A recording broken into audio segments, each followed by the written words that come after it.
muted. No, I'm sorry. Oh, hello, everybody. Good afternoon, and welcome for the keynote speaker, Julian Togelius, on machine learning revolution in procedural content generation. Julian Togelius is an associate professor at the Department of Computer Science and Engineering at New York University. He has previously worked on IDS AI in Lugano, Switzerland, and the IT University in Copenhagen. He works on artificial intelligence for games and on games for artificial intelligence. His current main research direction involves procedural content generation games, general video game playing, player modeling, and fair and relevant benchmarking for AI through game-based competition. He is the editor-in-chief of the IEEE transaction on game, and that's it. And we are very pleased to have you here virtually in Brazil. Thank you. Thank you so much, Jeber. I'm very happy to be there. Okay. Sorry I can't be there in person, but... Next time, Phil, perhaps. So go ahead. All right. You see my screen? Okay. Hey, everybody. I'm Julian Togelius, and thank you very much for the introduction, Jeber. And I'm here to talk to you about the machine learning revolution in procedural content generation. So I represent New York University, my main employer, and Model AI, which is a game AI startup that I co-founded. So I think it's customary to say a few words about who I am to introduce myself to you. So I'm originally not from US or Sweden, or US or Brazil or something. I'm from a town called Malmö in the south of Sweden. I grew up there. I finished high school quite miraculously, as I was so bad at mathematics and almost failed out of it. So I decided that I didn't want anything to do with engineering. I studied philosophy and psychology to understand the mind. But gradually, I sort of edged closer to computer science so I can do artificial intelligence research, because I realized that to understand the mind, I needed to build minds. So when I started my PhD in Essex in the UK, I realized that I needed to, or my plan was to use evolutionary computation to evolve neural networks to control robots. But robots, I discovered quickly, were really, really slow. And they had lots of problems. Batteries went flat, tires went flat, they needed to be repaired, and so on. So I discovered that I could do the same research much faster using video games. And while I was at it, I also discovered that you can use games to improve artificial intelligence in many ways, but you can also use artificial intelligence to improve games. So I got engaged in finding new uses for AI to improve games, such as modeling players, player experience, and replicating player styles, and generating game content. So I'm still motivated by what I want, understanding the mind and so on, but I'm also motivated by making games better. I worked in a couple of different places in different countries, and now I'm here in New York, which is usually a great place to be. One of the big things I work on is procedural content generation in games. So procedural content generation is where you generate some of the game content automatically, either as the game is being developed or as the game is being played. And procedural content generation has been around for a very long time in some kinds of games, even since the early 80s. Back in 1980, when Toy and Wakeman at the University of California, Santa Cruz wanted to buy, they wanted to play Dungeons and Dragons on their computer, but they didn't have enough space on their hard drive to sort of encode the Dungeons and Dragons adventure, and they wanted to play something that they hadn't done before, so they created Rogue, which includes its own generator of dungeons. So every time you play it, you have new dungeons.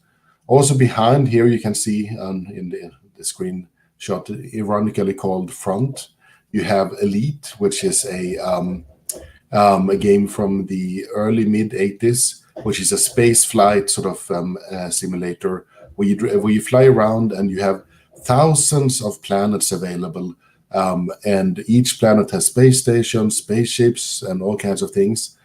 But all this fits in memory on a tiny computer of the time, like 64 kilobytes of memory, which is because every time you come to a new star system, the whole star system is generated for you.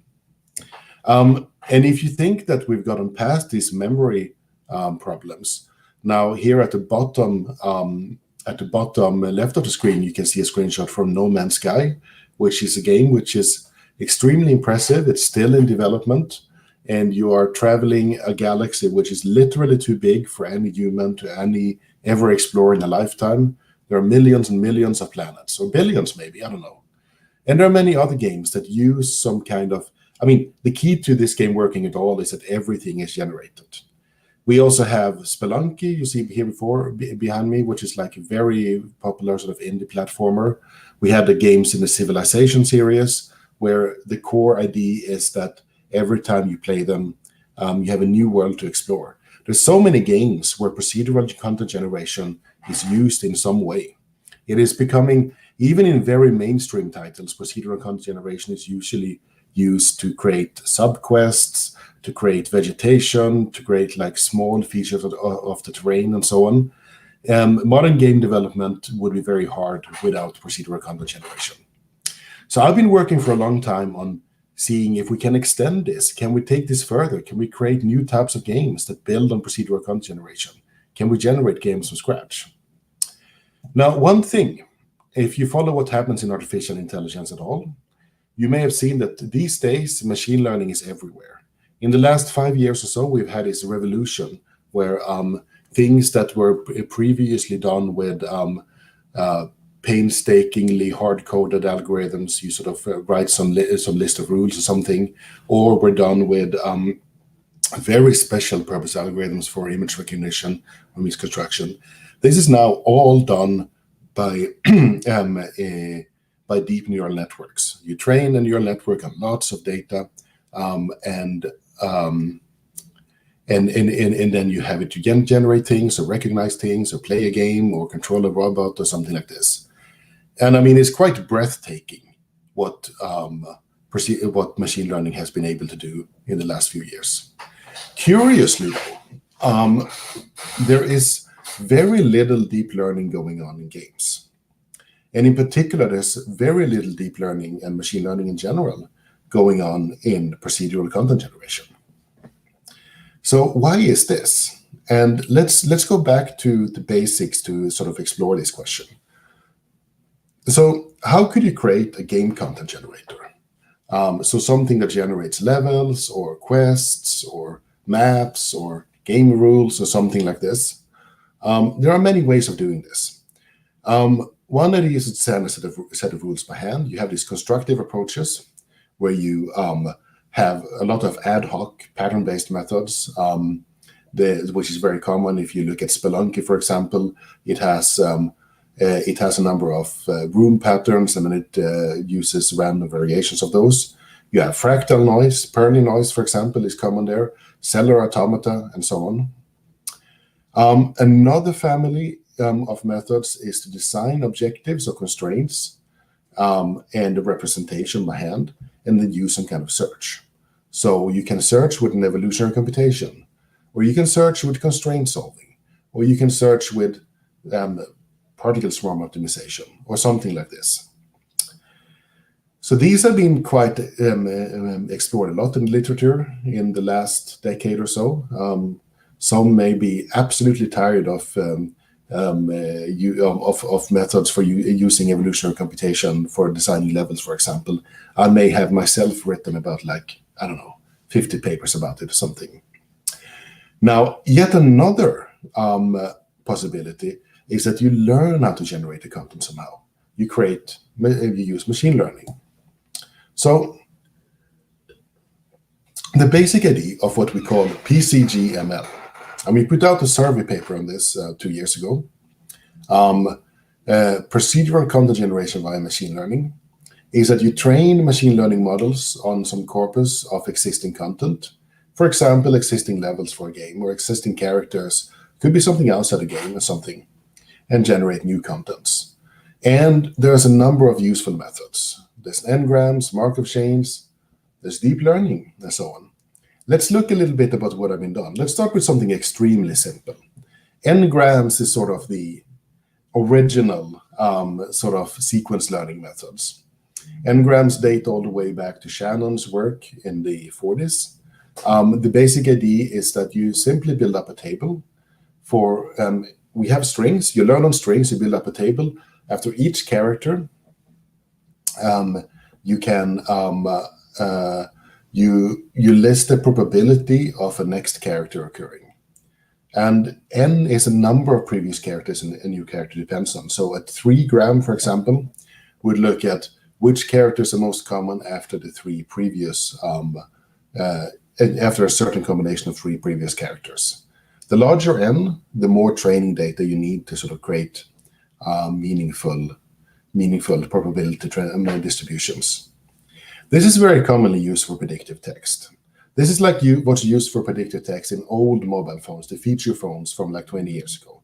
Your old Nokia phone uses n-grams to predict the next letter or the next word.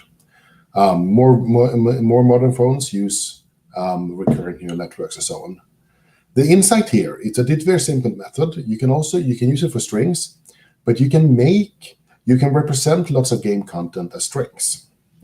To take Super Mario Bros. Levels, we did a very, very simple experiment where we trained n-grams on the 20 levels from the original Super Mario Bros. Game, the one from 1985. And depending on your n, you get different kind of levels. So if you have n is equals to 1, you get, as you see at the top here, levels that are very broken in various ways. You get half pipes, and I'm not talking about half pipes as in skateboards. You get pipes that are like somewhat broken, and you have a couple of other sort of strange sort of situations. I'm not sure this level is fully playable. I think it may be that you can get, but there might be some jumps that are impossible. Now, if you use n equals 2 instead, it gets better because then you can reproduce complete sort of more lifelike structures. And as you can see, this looks much more like an actual Super Mario Bros. Level. And if you look at n equals 3, then you start getting more structures. And these, you saw in n equals 2, you have this staircase which goes down and up again. In n equals 3, you don't get that. N equals 3, in fact, you start reproducing little chunks of existing levels. The problem is that you don't get much further than that because you don't have more training data. Another idea you can do is that you can do Neuroevolution. So evolutionary computation to train neural networks to produce to sort of learn to produce something. So this can be used in very many different ways. One analogy here is that Amy Hoover produced a system where it predicted different levels of or different instruments in a song from the other instruments. So, for example, from the drums and the bass line, it could predict the guitar solo, or from the guitar solo and the saxophones, it could predict the bass line, or something like this. And we thought, why not look at a level in a video game like a set of different instruments? So one instrument is where the enemies are. Another instrument is where the platforms are. Yet another instrument is where we have gaps in the ground, for example. And then you can input a sequence of previous previous values for each instrument and output the new instrument. So this is creating bricks on existing inputs. And this worked not so well. It turns out that almost certainly the lack of training data was hampering this effort significantly. Now, continuing on this idea of like looking at different parts of content in or different aspects of game content as separate voices, separate instruments, You can look at this in strategy game levels, for example, and you can see you have a level, and based on where you have, for example, bases and where you have enemy spawn points, maybe you can predict where there are resources. The idea here is that this could be very, very useful in an interactive design tool where you actually design some parts of a strategy game level, and the tool suggests where to put the other parts. So say that you draw some mountains, and it says, well, here is a good spawn point, for example. And we did this for StarCraft, and using deep convolutional neural networks with relative success. There was some issue with overfitting and the issue of finding. What you see here, we tried a number of different aspects here. What we see here is we feed in the height map, and it predicts where there would be resources. It gives you nice sort of levers. So you can basically say that if you want more resources, where would they end up? If you want fewer resources, where would they be? The problem is that there seems to be some amounts of overfitting in this. Another sort of very powerful, the last decade or so of deep learning has come up with so many really powerful methods. Another really powerful method, which is a sequence learning method, is long short-term memory, which is a recurrent neural network, which is very often used for sequence recognition and prediction. So if you look at the phones you have these days, like modern mobile phones, this is the kind of machine learning model that's used for text prediction. That's why it can eerily suggest whole lines of emails you're about to write. So in particular, Gmail's automatic reply feature uses long short-term memory. And could you use this to create game levels? Yes, you can. So here is Aaron Somerville's work. I should have a reference. Aaron Somerville, back when he was at University of California, Santa Cruz, and Mikey Matthias, they did this work where they predicted Super Mario Bros. Levels. So they inputted not only levels, but also the path that agents have taken through the levels. And the paths are very important because it teaches the machine learning model how to make paths that are unbroken. So in other words, how to make player levels that are playable. And this is an example output with a example player path, which is clearly something you can follow. So clearly Mario can play this level. Another really fun thing that Aaron Somerville and Micah Matthias did, Adam Somerville, sorry, was using LSTMs to generate magic cards. So Magic the Gathering is a collectible card game which has a large amount of cards. And when I say large amount, at least thousands, maybe tens of thousands. I'm not really sure. There's a lot of it. Each one of them has different stats. It has a cost, it has attack, defense, and it has classes that the different cards belong to. And it is and they have descriptive text, which is in English, which describes what the card does, the very special effects it has. So here, this long short-term memory module was sort of asked to produce a new card, which would be a legendary fungus shaman, which is, I'm trying to imagine what a fungus shaman would be like. So it creates a card with cost 4, attack 4, defense 3. It's a legendary creature, a fungus shaman. And it says that whenever a creature enters the battlefield under your control, you may put a 2/2 green wolf creature token with haste onto the battlefield.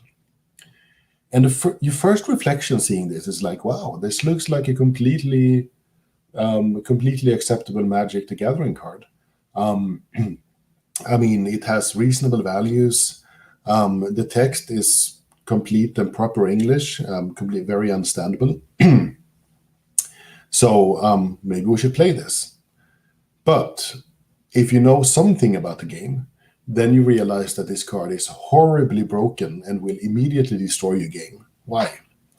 Because what it says is that whenever a creature enters the battlefield under your control, you may put a 2/2 green wolf creature token with haste onto the battlefield. This means that whenever you put a creature comes under control, you can put another creature there. So you can put another creature. So you can put another creature.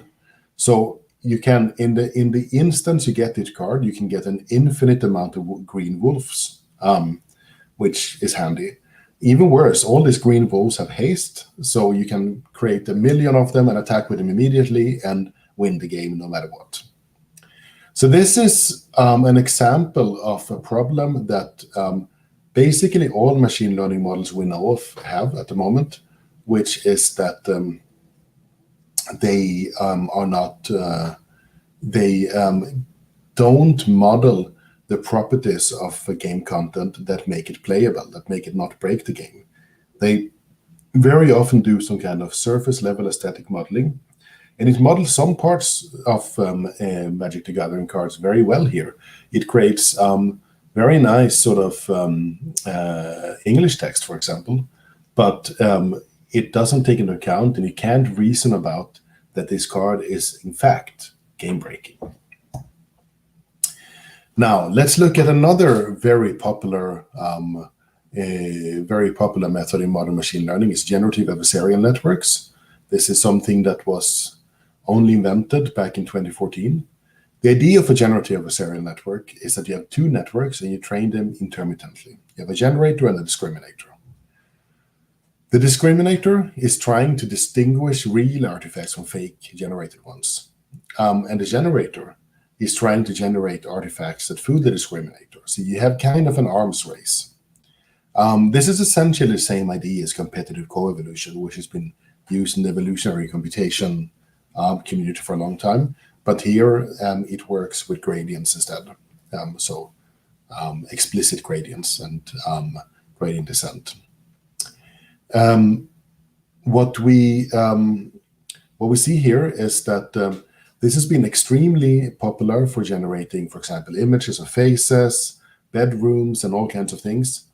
Can we use that for game content? Yes, we can. Here's an overview of what it is. We have a training set, and we have a generator. Generator generates fake images. Discriminator is trying to tell the real ones in the training set from the fake ones, and it improves to do that, whereas the generator is trying to fool the discriminator. The problem with this is that all these various methods, they're good at producing faces and cars and bedrooms and so on, but it's always slightly off. So for example, you create parts with one wheel is bigger than the other, or like a face that looks great, but there's something really strange about the background and off perspective and so on. Same thing with language models, so LSTMs and transformers. You've seen GPT-3, for example. They produce this surface level text, which sounds great, but it's not coherent. There's no meaning to it. And the problem with game content is that this may not be enough for game content. So if you look at a game level, and this argument applies to many types of game content, like quests and characters and stuff, it is like an image, because it has these sort of visual aesthetic qualities. It needs to be nice to look at. It needs to have a, color and geometry balance, to be sort of readable. You can look at it with your eye and like, yeah, this makes sense. But it is also like program code. You need to compile and run it in a sense. So basically, if a game level, it can look as nice as you want, but if you can't win it, if you can't sort of complete the level, it's worthless. It's worse than worthless, basically. It's like malicious, misleading. In a sense, it sort of crashes the game. And also the same thing, if it's possible to win it without doing any of the things you're supposed to do, that's also really bad. So in a sense, it's more like program code and levels. It has very different sort of constraints, but it's also like an ecology. So things need to be very precisely tuned for this game level to be interesting and to care. So basically, and multiplayer maps is another example in FPS games. All this is very much true. And this is not what our current machine learning methods are really set up to model. They don't know how to model this. So one idea for how to overcome this is to combine learned models with search. So you train a model of levels or other content using some supervised or self-supervised learning, for example, again, on an LSTM or convolutional net or whatever. And this model takes some kind of input and vector of real number, and then you search the input space for good content. So the objective function uses this model that you train to transform from input to output. In evolutionary computation terms, it is a genotype to phenotype mapping. Or in search-based procedural content generation terms, it's a representation. The idea is that you first learn a model and then you search. So here's a great example of this. It's a paper that came out 2 years ago. It actually builds on a previous paper of mine, but was done by this set of authors, led by Vanessa Volz, who's currently working for us at Model AI. It's about evolving Mario levels in the latent space of a GAN. So you train a GAN on a Mario level, so it can produce level segments. You search the latent space of the GAN for level segments with particular properties. And the idea here is that to sort of visualize it, you have the real levels as inputs, and these you take samples of those, and you have a generator producing generated levels, and these are fed into the discriminator, which is trained to discriminate between them. And then you have the generator. Oh, well, this is the GAN training process, phase one. So after you've done this is a regular GAN. You just basically intermittently train the generator and discriminator, generator, discriminator, generator, discriminator. And you train this until you're done. And it generates lots of Super Mario Bros. Scenes that look pretty decent, but you have no guarantees. And in the next, you see here that when you train the generator, it just takes noise as an input. But in the next phase, we keep the generator and just freeze it. We don't do anything with it. We input, instead of noise, we input a latent vector. So you can search the space where there used to be noise. And this is trained using an evolutionary algorithm, in this case, a covariance matrix adaptation evolution strategy, in order to find levels with good properties. So first you learn, then you search. This is an overview of this, of the architecture, and what happens if you do randomly sample levels. They look okay. If you mutate it a little bit in input space, it mutates the output a little bit, which is good. And then you can optimize them. You can, for example, maximize the number of jumps. You can minimize jumps, create unplayable levels, create ones with broken tiles, etc. It is you can basically search for, together with an agent that tests the level, you can search for particular features. And here's, for example, one level that is it's produced to have increasing difficulty. It's very easy in the beginning, and it gets worse and worse. And then in the end, well, you have lots of enemies and stuff. So going back to what PCGML in general. So this nice combining search with learning is a very important direction to look at. Now, if you look at the main problems, we have output, which is pretty, but it's not correct in many cases. It's not provably playable. It's not balanced, for example. But as we just saw, you can combine machine learning with search, and that helps a lot. So SVPCG stands for search-based PCG. Another big problem is the amount of training data, and yet another one is a diversity of output. What do we mean by the training data problem? Well, if you're going to create procedural levels or characters or something from a game, then you need to actually have something to train on. Now, a typical game doesn't have that much content, and if it has a lot of content, you may not need a PCG. It's sort of a chicken and egg problem. And if you, for example, are creating a new game and you only create 5 levels by hand, this is often too little for real sort of, machine learning to learn something from. And there's often, like, even if you have the content, like extracting it's hard. So one grand challenge that people have started addressing, but not very much, is to learn reusable representations from the content in multiple games and fine-tune a new game. One thing that we'd love to be able to do is learn from, like, say, 100 different platform games, and then try to sort of produce levels for a new game by just telling it what's the difference between this new game and the one we trained on. We don't have that yet. Some people, Anurag Sarkar and Seth Cooper at Northeastern in Boston, and Sam Snodgrass, who works at Model AI with us in Copenhagen, have been making some progress towards this. One method that we advanced recently to sort of overcome the training data problem is bootstrapping. So the idea here is that if we can test if a level is good enough using some constraints, then we can train on just a little bit of content, and then if it produces new levels that we test and we say that they're good enough, we just add them back to the training set. So we gradually expand the sort of what the training set covers from very little to more and more. So here is our architecture. This is like somewhat complicated for what we call a self-attention generative adversarial network. And what it does, this is a paper published this year in IEEE Conference on Games. Every time you produce new levels, it adds them back in training set and retrains this attention-based generative adversarial network. Now, here's another problem. If you train a model on some data points, and then you sample this model.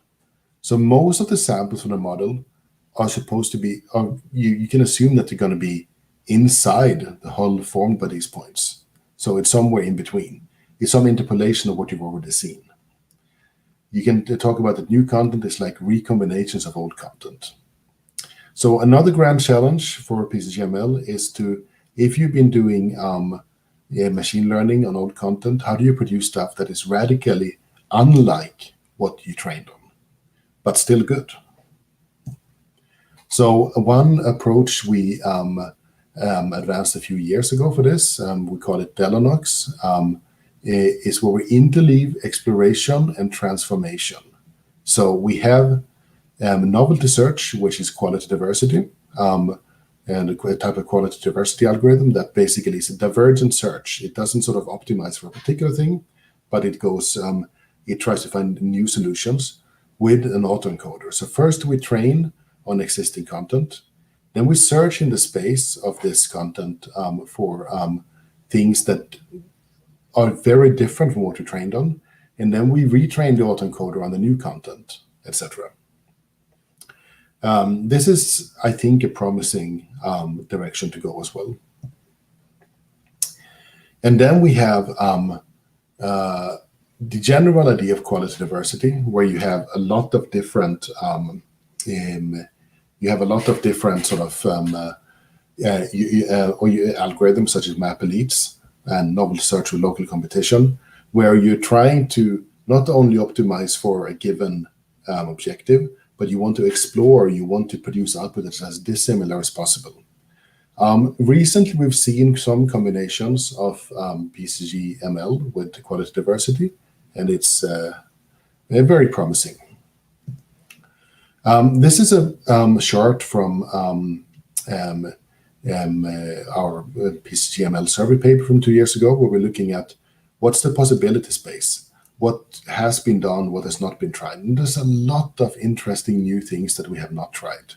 And this is even before we started looking at combining search with machine learning. So procedural content generation through machine learning is like a booming sort of subfield where there's a lot of work to do currently. And there is a number of like resources for training data available. There's a lot more that can be done. And this is the point where I tell everybody that please don't hack Super Mario Maker and take all the levels that Nintendo has and make them publicly available to train on. I would totally not want that, because that would be illegal. So please don't do that. Anyway, would be kind of nifty, right? Right. So we talked a lot about training data. In the minutes I have left until I get booed off stage, no, until I should be done. Let's ask the question, what do we do if we don't have any training data? Can we use machine learning even in the absence of training data? So in a new paper that was published this year at 8, Procedural Content Generation through Machine Learning, we cast the whole generation problem as an iterative task. So whereas evolutionary computation in search-based PCG, you see it as an optimization task. Here we see it as an iterative task. So instead of generating whole content, we see that there's a Markov decision process, and the task becomes taking the next action that improves the content. So the idea here is that you have an agent, but the agent is not something that plays the game. An agent is something that builds or changes the content, such as a level. And the representation is the current state of the level, and it gets rewards based on how much it improves the level in the end. And it uses standard reinforcement learning algorithms. I think we used actor critic, so A2C in this case. There are many different ways we can actually represent the problem here. You can look at it in a binary way where you, on like different problems here. So the binary here is a problem where it's about digging, creating a map which has the longest, shortest, no, it has the map with the longest possible path in it. We have Zelda, which is a version, it's a very simplification of the overworld of Legend of Zelda. You move around, you slay monsters, take the key, get to the door. You have Sokoban, which is a classic sort of box-pushing puzzle. And there are different ways of transforming this to generation process, or casting it as a Markov decision process. In a narrow representation, you are basically moving around in scan lines across the level. You see here that this is like a CRT. It moves across the level, and at every point it decides, should it build something else, or should it change this tile, and into what, or should it not change this tile? So it gets a very local representation. And it is rewarded for, in the end, producing, in this case, the longest possible path. We have the turtle representation, where we're actually seeing, this is more like an actual game agent. It's moving around, it sees its local environment, and it is can choose to sort of build or not. So it is rebuilding as we speak here, and trying to create a level. And we have the wide representation, where it can edit anywhere in the level, and add or remove tiles and change them into something else. To make this possible, one really crucial detail here, you can read more in the paper. In the paper, it just starts with PCGRL, but was that we have to limit how much it can change of the level in each episode. Otherwise, it learns not a content generator, but it learns one single content artifact. So not a level generator, but just one level. And this is, we're trying to understand this better and do more research on it. And the results are that it can pretty well create good and playable levels, at least as long as they're small. We see here the results for like all the different combinations of representation and problem. We're working on this to sort of bring this into like an interactive tool in various ways.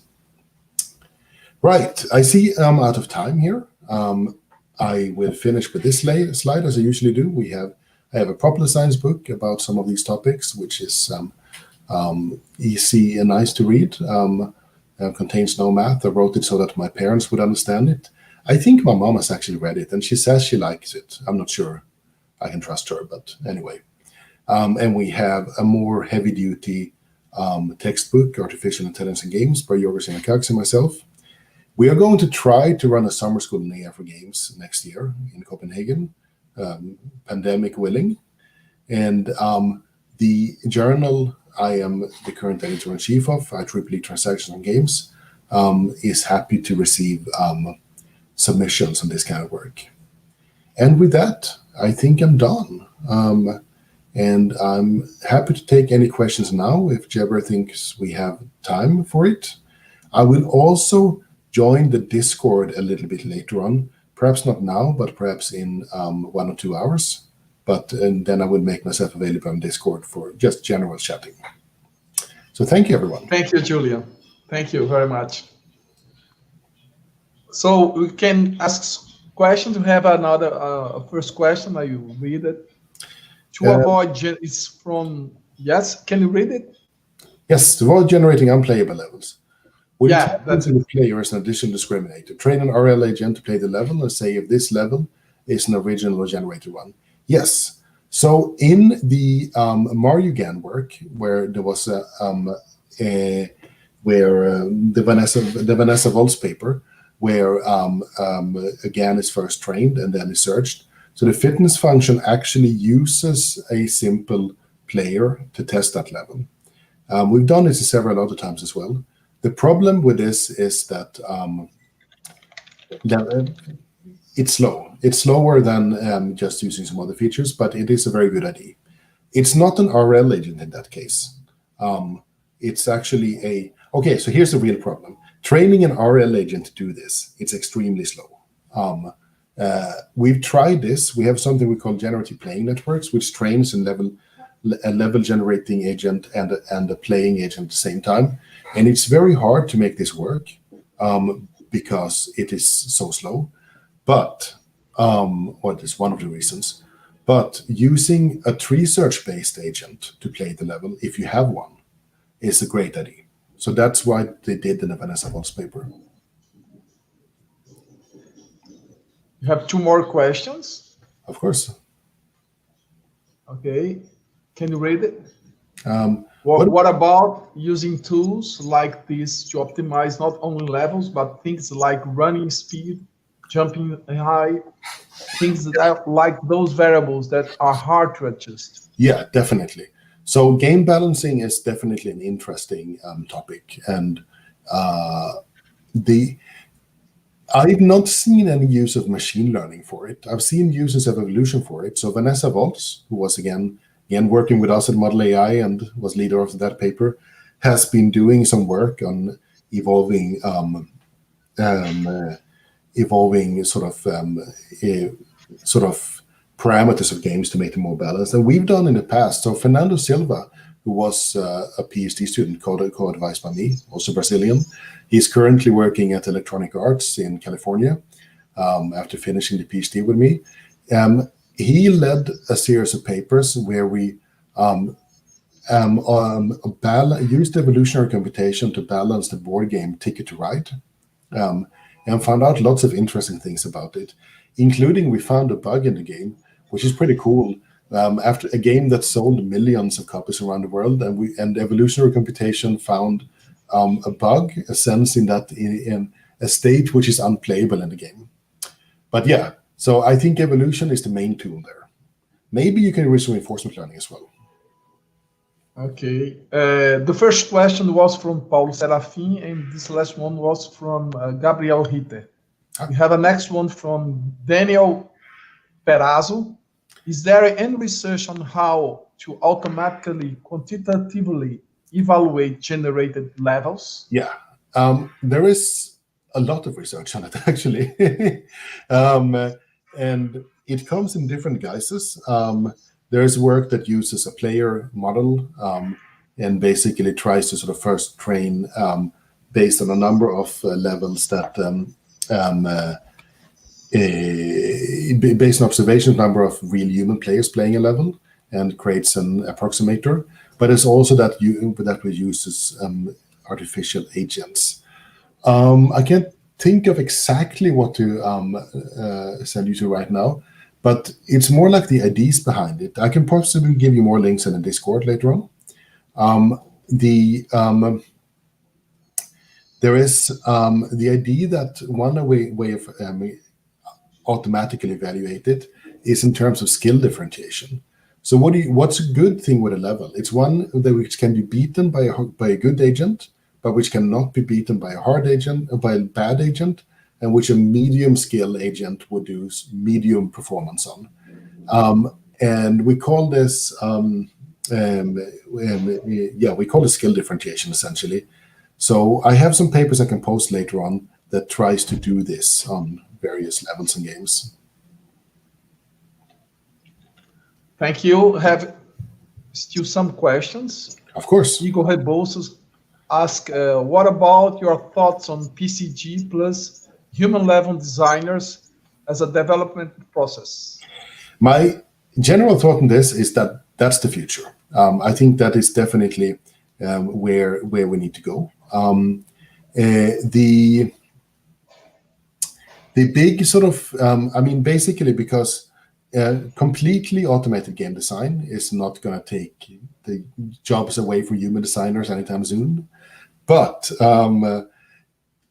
these kind of AI tools and PCG tools provide amazing abilities to sort of, if used right, they can really amplify what we can do as human designers. So we've done a couple of different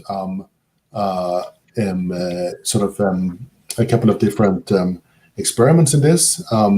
We have been using one of the more fully realized, where we build a complete sort of PCG-based interactive mixed initiative design assistant for Cut the Rope, the mobile puzzle game, which is called Rope Possum.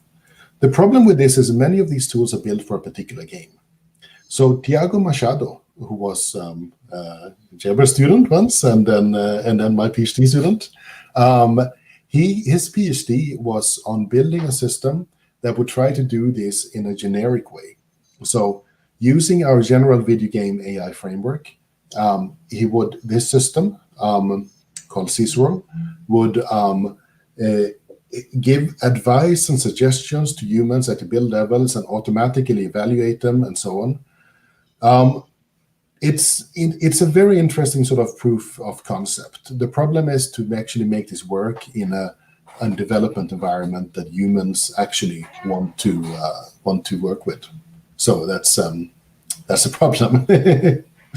But I think it's the future. We should work towards it. We have another question, perhaps the last one. No, Luis Chamovics, how to deal with the problem of PCG versus game balancing, especially in scenarios such as CCG, where, as you mentioned, an unbalanced card can break the game. Yeah, it's complicated, right? We had a paper back in 2012, I think, where we tried to do balance a game called I'm blanking. My mind just went blank. It's not really a collectible card game, but a card game with a lot of different cards. Dominion is the name.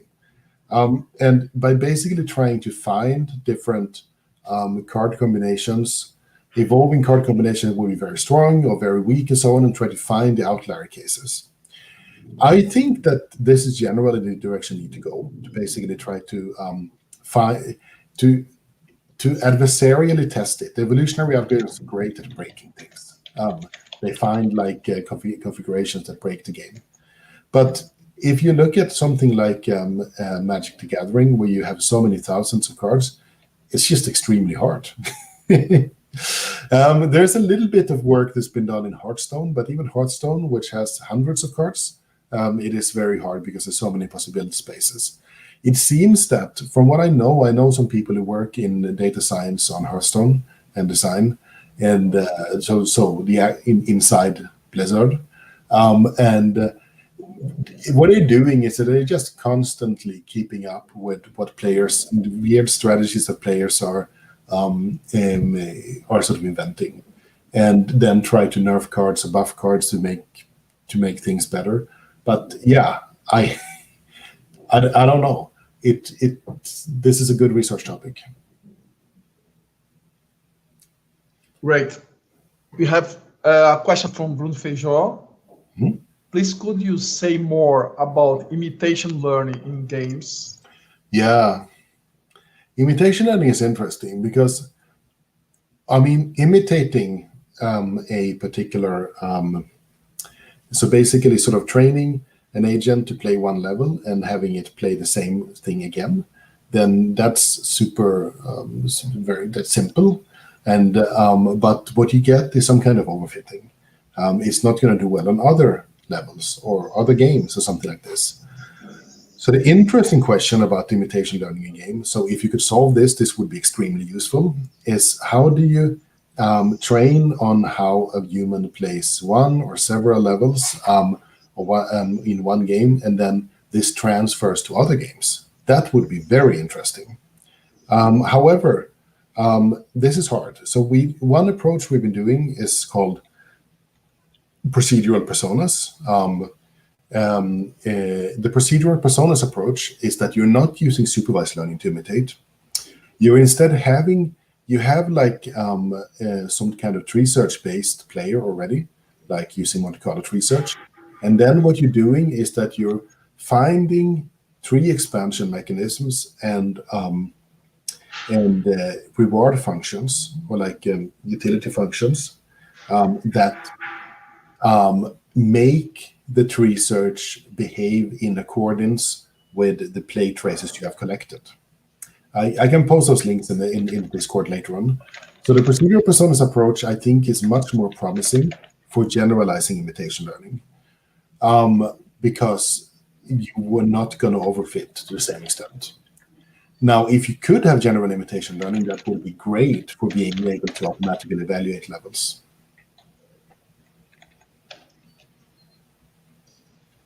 Okay. As you mentioned music, I will ask you a question as a musician. Yes. So most of the techniques you presented, in fact, work with the small windows, time windows. Yeah. This is very good to create a step-by-step fine-grained content, but this kind of technique misses the structural, let's say, the big picture. Mm-hmm. When generating music, for example, we have some structural constraints as chorus, for instance, that mm-hmm. help us to guide this local machine learning. Do you think that we could try to figure out something in the game in the same sense? I think a very interesting idea is to sort of train models at different levels of fidelity. So you basically have a machine learning model for the details, another one for the sort of meso scale, and another one for like the whole level scale. So this has been very, I don't know if you know NVIDIA's work on hierarchical GANs for phase generations from 2 years ago or something. And it seems to be a very powerful idea. They basically train GANs on different levels that take the higher level as input and then creates, sort of specializes it, gives it more details. I haven't seen this done in games. The problem again is the amount of training data, and this is something that needs to be handled at many different levels. Something that was published this year by a German research team called TOAD-GAN, so TOAD GAN. It was published at AID, this conference, just a few weeks ago, is one very cool idea here, where you basically have it basically learns at different levels of fidelity, but it uses sort of a hard-coded way of basically sort of increasing or decreasing the resolution. So it's a little bit hacky, but it gets really good results, and it trains on just like one level or something like this.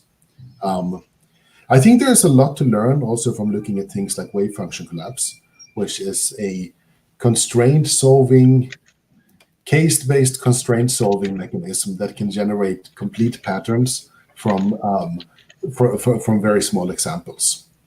So I don't think it's impossible. I think it's possible, but we haven't really figured out how yet. Okay, last question by Gabriel Ritter. Mm-hmm. Could, and if so, how AI quantify the fun factor in games, in game level and mechanics? This is this hard and contentious question. It's the first time I had someone going up on a public stage and actually making fun of me, like specifically in a keynote speech referring to something I'd done and basically saying that it was bullshit. It's exactly about this. It was Gillian Smith. She's a friend of mine, but she was basically ridiculing my approaches at trying to formalize fun. So what we did was that I did a paper in 2008 where I looked at a set of theories. There's one by Ralph Koster, the game designer, which says that fun is due to learning. A fun game is fun largely because you're learning to play the game as you're playing it. This is so I tried to basically create the game generating system. This idea fits in very well with a number of ideas in machine learning, so Schmidt-Huber's principle of curiosity, and ideas in developmental psychology like Piaget and others. And I tried to create a game generation system that generated games which should be learnable. So the fitness function was whether another algorithm could learn to play it and how well, starting from nothing. So it shouldn't be super easy to learn. It didn't work very well, maybe because it was extremely computationally expensive. But I think this is in principle a good way to go. I think it's a very good way to go to find ways of find proxies of learnability and challenge factor. Now, this is only one aspect of fun. There's a bunch of other aspects of fun that I'll leave for another time. But this is the one I like most. Okay. So thank you, everybody, for coming. And especially thank you, Julian, for accepting our invitation. It was a pleasure to us to have you here. Yeah, thank you for inviting me. Next time, perhaps in person. Yeah, sounds great. I want the Caipirinha. Go ahead. No, that's great. Thank you so much. I will be available in Discord. Right now, I have to zoom out to a faculty meeting, but after that, I will pop into the Discord in the Keynote channel and answer questions in text, and I'll try to be available in voice at some point later on. So basically, if you hang around there in an hour or two, or feel free to just post things now, and I'll look at it. Thank you a lot. Thank you. Thank you so much. Have a great day, everyone. Okay. You too.